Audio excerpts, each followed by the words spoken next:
I want to tell you a little story. And so just imagine this story with me. There's this little boy, a young boy named Jacob.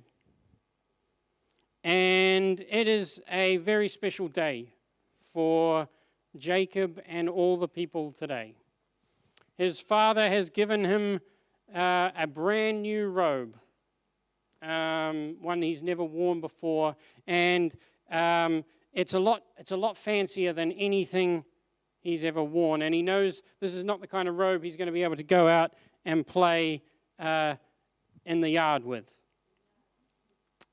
This is his Sunday best robe, so to speak. And all his siblings and his parents are dressed up, wearing their absolute best clothes. And they're on their way to this great big building in the middle of the city. And this building has been under construction for a while, and Jacob has watched this building be developed and grow. And this building is the temple. And he walks up the ramp with his family, and they've had a whole week of feasts and celebrations and sacrifices. There's been more blood than Jacob even knew existed in the world spilt over this week in the number of sacrifices and things that have been going on. But it's all been leading up to this day.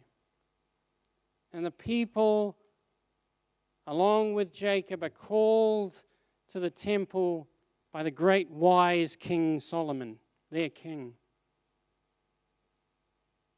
Because today is the day that the temple is going to be inaugurated.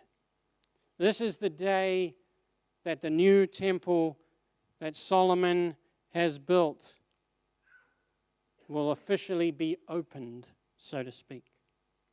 And they've had all these celebrations leading up to this time, but everyone's breath is being held. As they walk up, there's not a lot of chatter among the people. There's a certain solemnness to everyone as they make their way up. And Jacob doesn't really know what's going on, and he stands there in the courtyard of this amazing temple, looking around at the structure that is absolutely remarkable and like nothing he has ever seen before. Coming into it was like coming into paradise, from the dusty streets around it into this courtyard filled with this opulence and this beauty. And the priests are saying stuff, and Jacob doesn't really know what they're saying. And Solomon gets up, and he says some things. And Jacob tries to listen, because he knows when Solomon speaks, something wise will come out surely.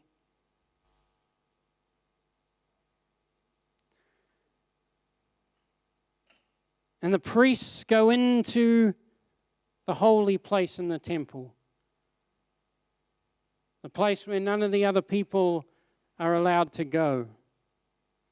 And all the people, Jacob included, hold their breath,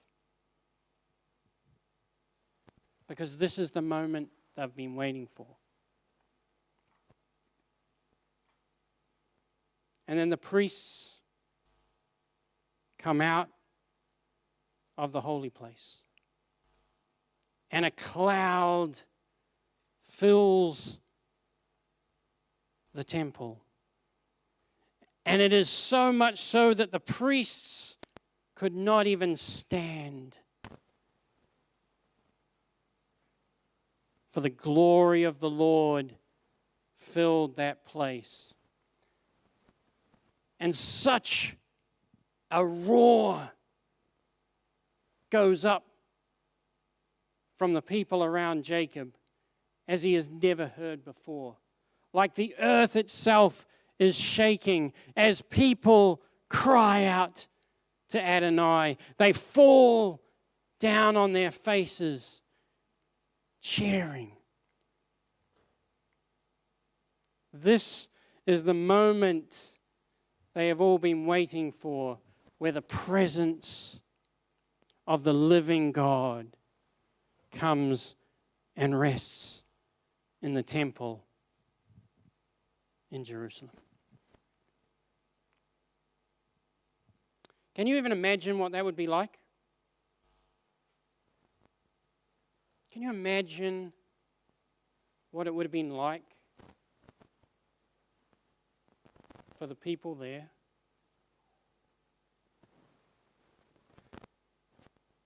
You know, the temple is such a central focus to not only the worship of Israel, but to all of life.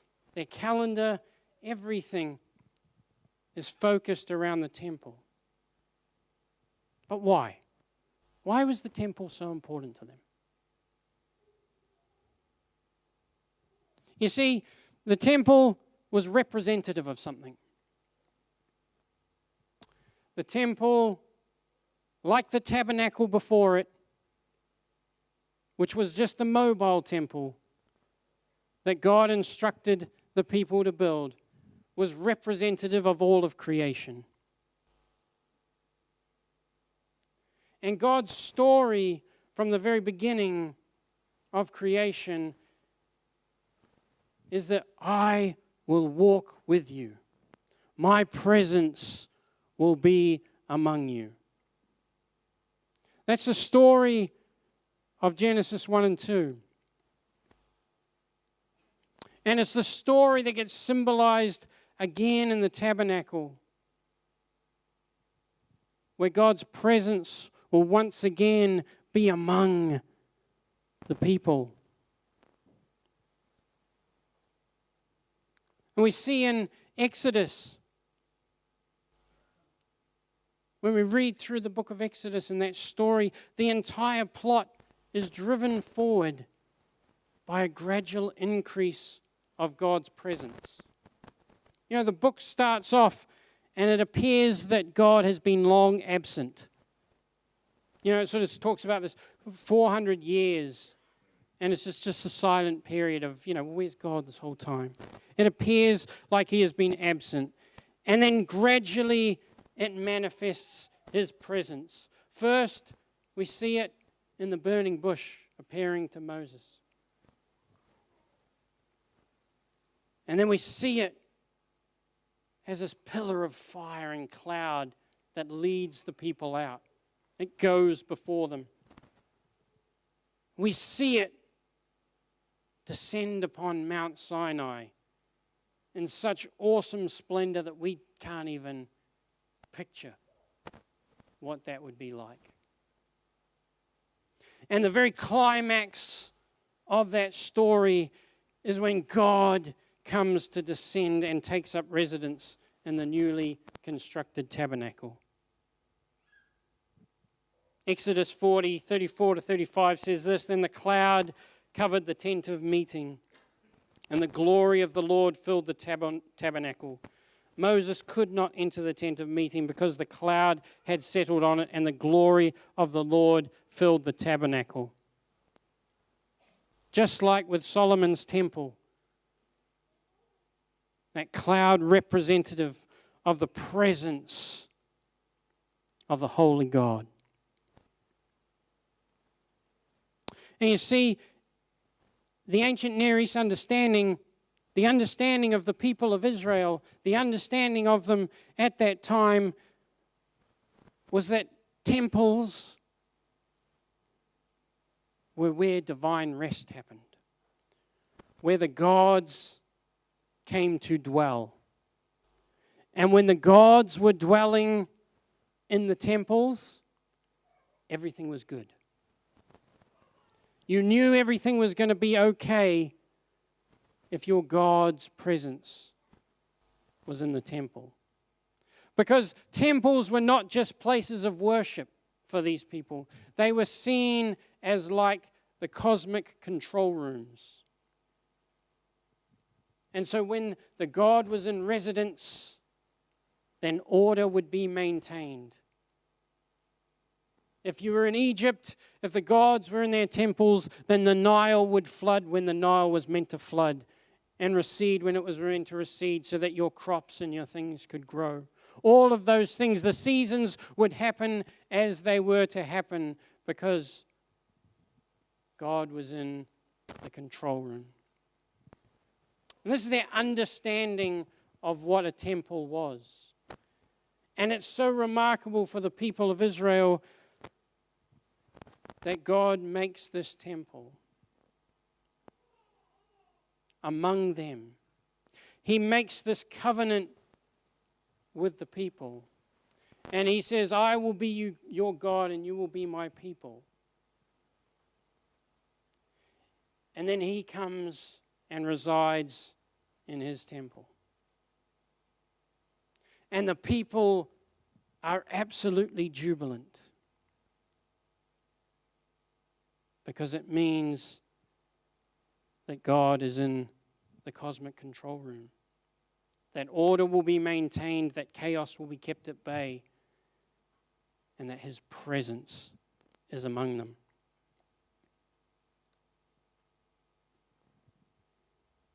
They believed that all of creation and the destiny of creation are hinged upon the presence of the true living God within the temple. This is what they believed. And this is why the people shout for joy when his presence comes, as we read in Leviticus, because they know this. They know that order and blessing and life are contingent on the source of all those things, who is God. Now, the title of my message this morning was Holy Hangout. And I know some of you might be sitting there going, well, that's quite an irreverent title. They've just tried to get some clever alliteration in there or something like that to make it happen. But it's quite purposeful, because within that, it speaks a little bit of this paradox of the immanent presence of the absolute holy and transcendent God coming together. It blows our minds. The idea of God's presence among us people.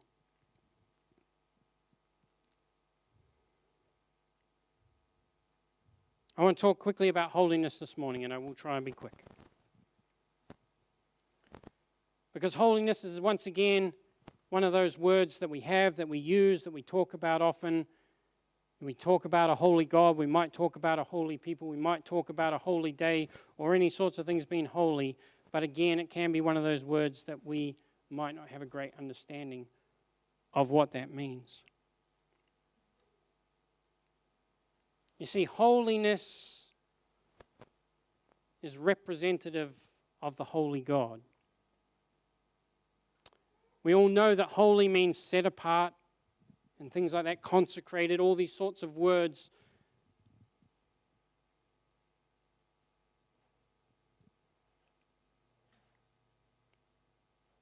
But holiness is all about the relationship of that thing to God. Because God is holy, and anything that comes into his domain is made holy by association. And when a thing becomes holy, whether that thing is an abstract community like the community of Israel, or an object like the Ark of the Covenant, it means that whatever that thing is or does in some way identifies something about what and who God is and does. When God deems something holy, he places something of himself upon that thing.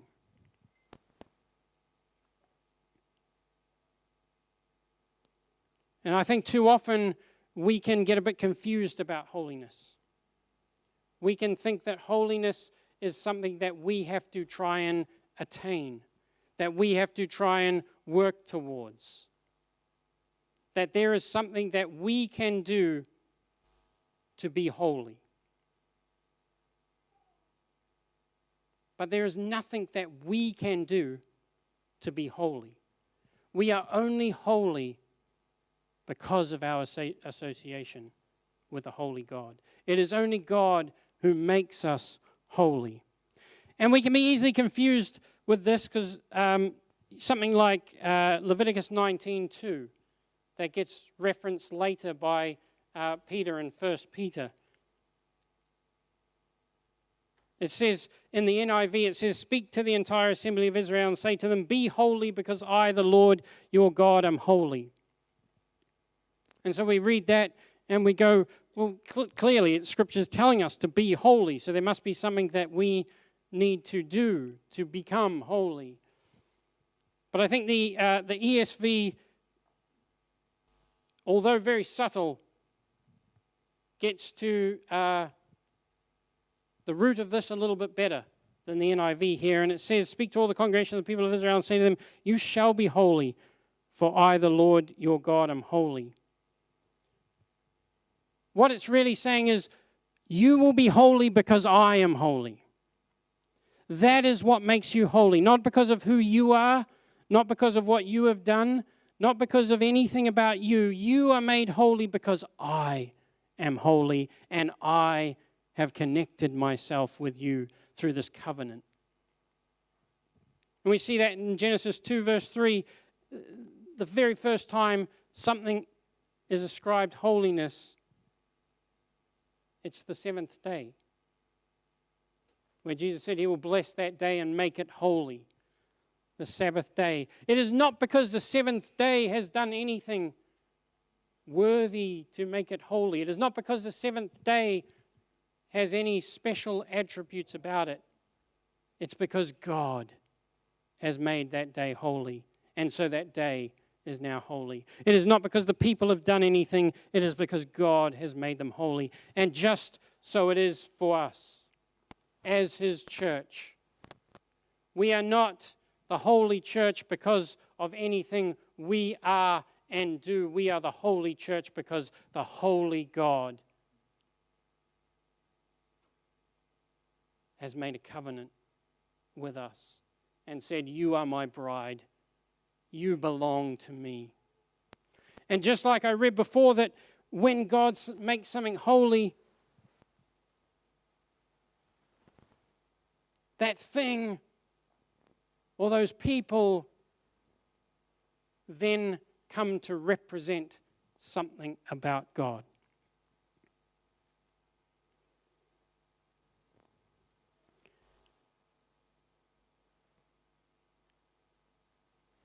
So when God makes the covenant with the people of Israel, and when he settles his presence among them, these people now come to reflect the identity of God because he has bound himself to them. And from that point, from that position of being made holy by a holy God, now they must consider what that means for them. What that means for them to live as a holy people. We can very often misunderstand things like the book of Leviticus, the law, and things like this, because we can look at it and say, these are the things the people needed to do to be made holy. And if we project that forward to the New Testament and our thinking around there, around salvation and things like that, we say, these are the things the people needed to do to be saved. And we look through them all and go, how could any people do that? And that's sometimes the understanding we've had around the law and things like that. But when we look at it, we see that God saved the people out of Egypt because he was God, not because of anything they had done. And he made a covenant with the people before giving them any laws to follow. And he made the people holy before telling Moses to write down all these things that the people need to know. Because as a holy God, he made the people holy. But now, with his presence among them, the people now say, what do we do? How do we live as a people who reflect the identity of God? They must think about how they're going to act towards God, how they're going to act towards each other, and how they're going to act towards the nations around them. Because they no longer reflect the people of Israel, they reflect God. It can be thought of like this. The Torah, Exodus, Leviticus, Numbers, and Deuteronomy can be really thought of like this. God has chosen his bride and the people of Israel. And they've had a wedding ceremony, which is Mount Sinai, and the covenant, where the bride says yes to the groom. Is that my alarm time? No? Okay. He's built a house in the tabernacle for him and his new bride. And now it's time for him and the people to make that house a home. What's it going to look like for them to live together? How are we going to rearrange the furniture? Who gets what side of the sink? What's the bathroom schedule so that, whatever. We see this in the story of the tabernacle, and yet we see this same story unfolding at Pentecost. Acts 2 verse 3, and suddenly there came from heaven a sound like a mighty rushing wind, and it filled the entire house where they were sitting. And divided tongues as of fire appeared to them and rested on each one of them.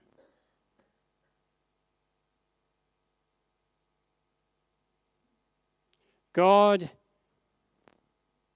had built a new temple.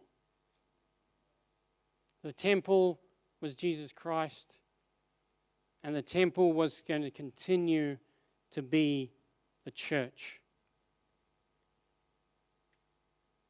His presence was no longer localized in some building. It was localized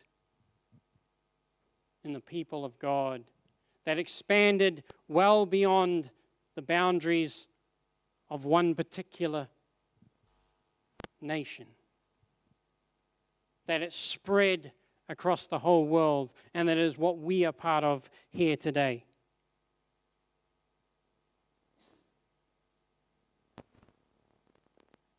And when we understand this, and we see what God is doing, that God has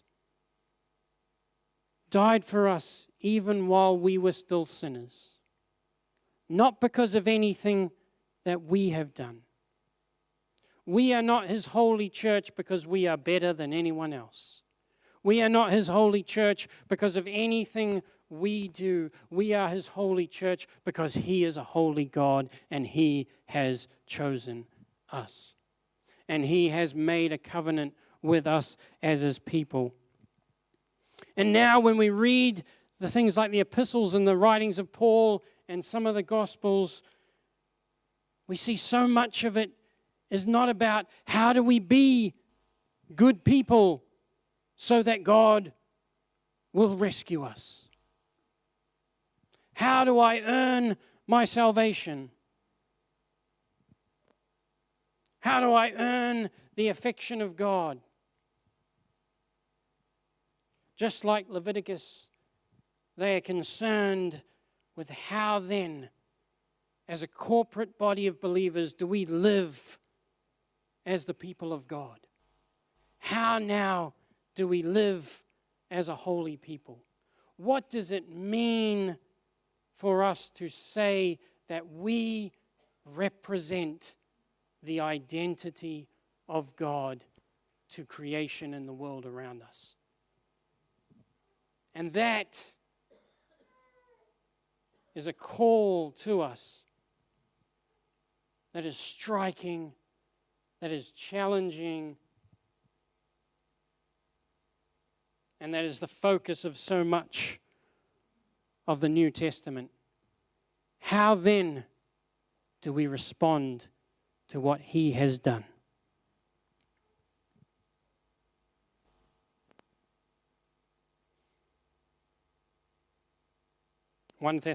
Thessalonians 4, verse 7 to 8. For God has not called us for impurity, but in holiness. Therefore, whoever disregards this disregards not man, but God, who gives His Holy Spirit to you.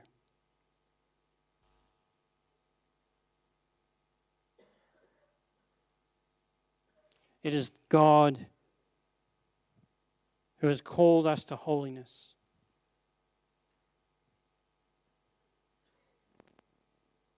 What is our response to that going to be?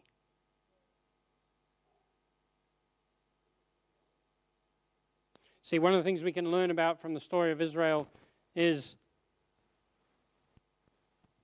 that a people can be a holy people and bear the name of God, and yet they cannot live as a holy people. That they can choose to disobey. And what we do see is when that happens, the presence of the living God leaves the temple. The people do not stop being a holy people. The people do not stop being God's people. But His presence is taken from them. And we see similar things in the words of Jesus when he talks about these people who will do things in His name. And yet He will say, away from me, I never knew you.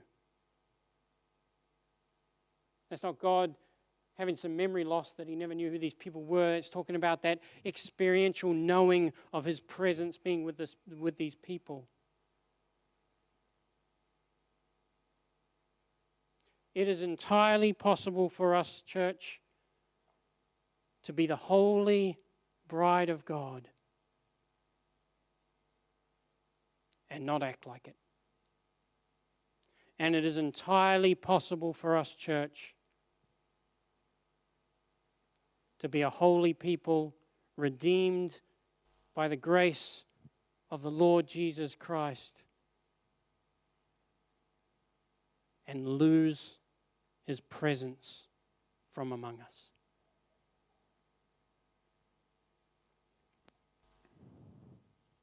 We are the temple of God. We are a holy people.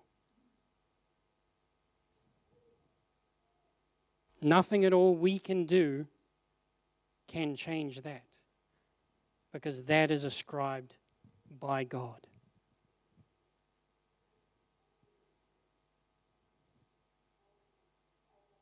But God's presence will only dwell with those who live as a holy people.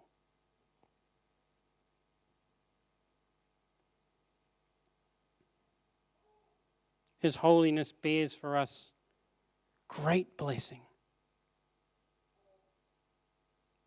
Greater blessing than we can even understand. But it also bears for us great responsibility, because we bear His image. We reflect His identity.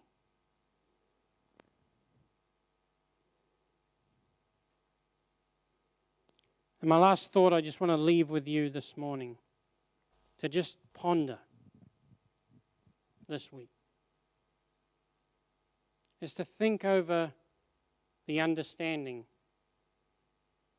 of the people of Israel and what it meant for the presence of God to be in the temple. And what that meant not just for the people, but for all of creation.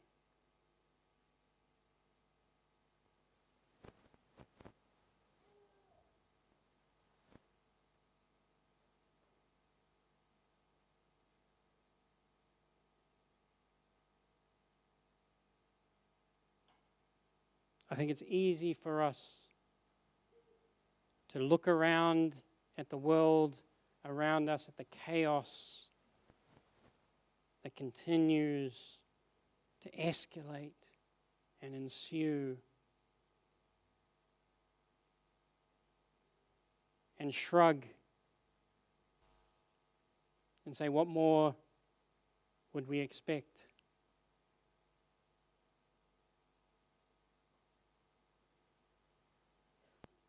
But I think we abdicate our responsibility as the priests of God, as His holy temple, when we don't stop and ask the question, is His presence in the temple?